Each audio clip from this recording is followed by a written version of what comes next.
Look, this is a really serious situation because I see so many people out there, they've worked all their lives to build something up, and then sadly, one wrong move and it's all gone. So I'm going to take you through this simple process, and quite honestly, it's not much unlike every other process I use when I work with my clients. And the bottom line is that there's such a great outcome with the story that I'm about to share with you.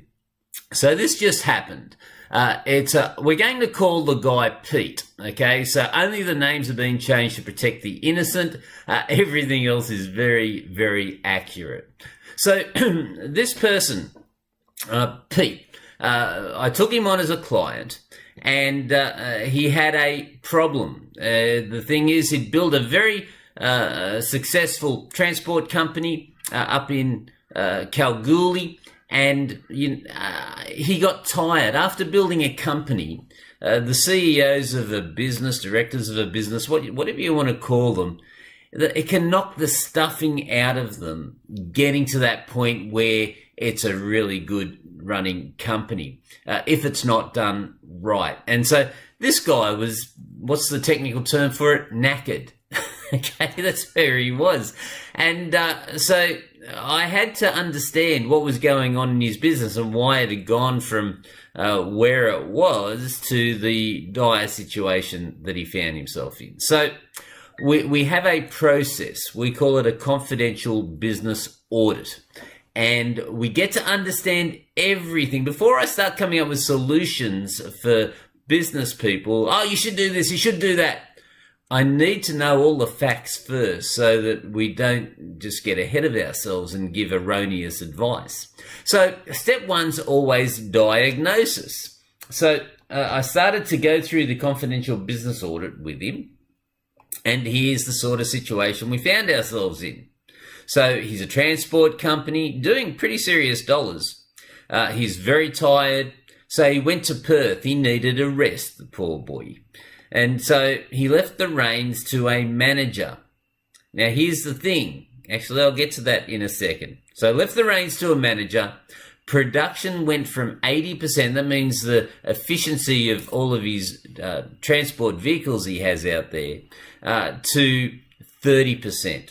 And the numbers in this business, so when it's at full production, he has the ability of doing multi-millions of dollars per annum, $8-10 million a year when he's at full production. So a pretty decent sized business. So he went down to 30%. And these trucks, you got no idea. If you're not in the mining industry, these trucks are worth an absolute fortune. So the overheads are critical. And he was losing $40,000, $50,000 a month when we were going through this process. He didn't have any key performance indicators to measure if everyone was doing the role that they're meant to be doing. So he left the keys to the kingdom to the manager, and he's in Perth, and it's just a phone call every day saying, hey, how you going? Yeah, mate, things are fantastic up here. Don't you worry about a thing. You just stay down there and keep watching Netflix. You'll be right. And there were constant excuses about how, this vehicle couldn't operate because of Y. X doesn't happen because of O, whatever. And so bit by bit, the situation was getting worse and worse to the point where debtors put him onto hold. Now, understand this, a transport company without a mechanic is a pretty serious issue. And so the mechanics put their company on hold. So if a vehicle broke down, obviously there's pretty serious consequences. And house payments were starting to get missed. So this is a pretty serious situation, ladies and gentlemen. But once I got all the facts and understood what was going on, I used my incredible computer brain, and I came up with a diagnosis, an action plan. And here it is, really complicated. Now, think about it. I'm going to count to 3. I want you to think about, knowing what you now know, what I just shared with you about this client, what would be one of your pieces of advice to them? I'll count to 3. And you put the comments in. Tell me what you think of this situation. 1, 2, 3. Well, I told him to get his butt back on a plane as quickly as he can, get himself to Kalgoorlie and get the place under control again. There's nothing wrong with having a business under management. But again, one of the issues that happen time and time again are owners, when they think they've found a great GM, rather than delegate roles and measure the performance of the GM and trust but verify what they're doing, they abdicate and they just collapse in a heap because they're just so pooped from the wonderful job they did building the business up in the first place. So, actions. I said to him, get out there, forget about picking up the phone and saying, oh, I can't make my payments. Get out there and meet all of the debtors personally. And so he did that. Tell them, never fear, Marshy's here. In other words, I've got a very savvy business consultant here on my team, and we've got an action plan to get ourselves back on top.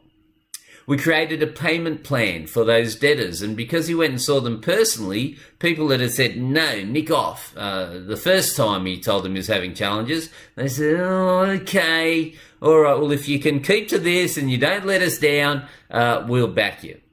And we created KPIs, so key performance indicators for each division in the business. And the expectations, we talked to all of the drivers and said, here are our expectations.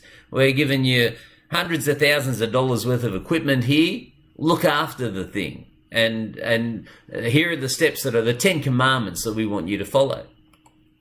Now, the result of this was within 3 weeks, the production was up to 60%. So we doubled the production in just 3 weeks. And again, hats off to I can't remember what I called him now. I'll call him Pete. Hats off to Pete, because the next day he was on a plane when I had my conversation with him. He didn't give me excuses. Within 6 weeks, they were at 80% production. And now he still has his business. His business is thriving. It's doing better than it's ever done. And he saved his house. And very often, and this is just conjecture, but relationships are put under great strain as well in these situations. So, long and the short of it, ladies and gentlemen, what I've just shared with you, that's just a recent example of a life in the day of a business consultant. And the reason why I say business consulting is one of the simplest, most lucrative, and personally rewarding careers on the planet is, number one, I didn't have to be Einstein to tell Pete to hop on a plane, get his butt back up to command center, and get control of the reins again. I mean, that was pretty simple. And then number two, I got rewarded very well for giving that advice to Pete. So all in all, I've probably spent 3 hours working with him, and all in all, in that 3 hours, had a return of around about 7,000 for that 3 hours. Now, I'm not saying that that's a return that you guys would get, and I'm not saying that's typical returns for anyone, but I want to give you an understanding of, if people think, well, wow, that's a lot of money for a little bit of work. Think about what's just occurred. Pete's still got his business. Pete now is going to have a huge business, especially by the end of the year. His transport company would no longer be here.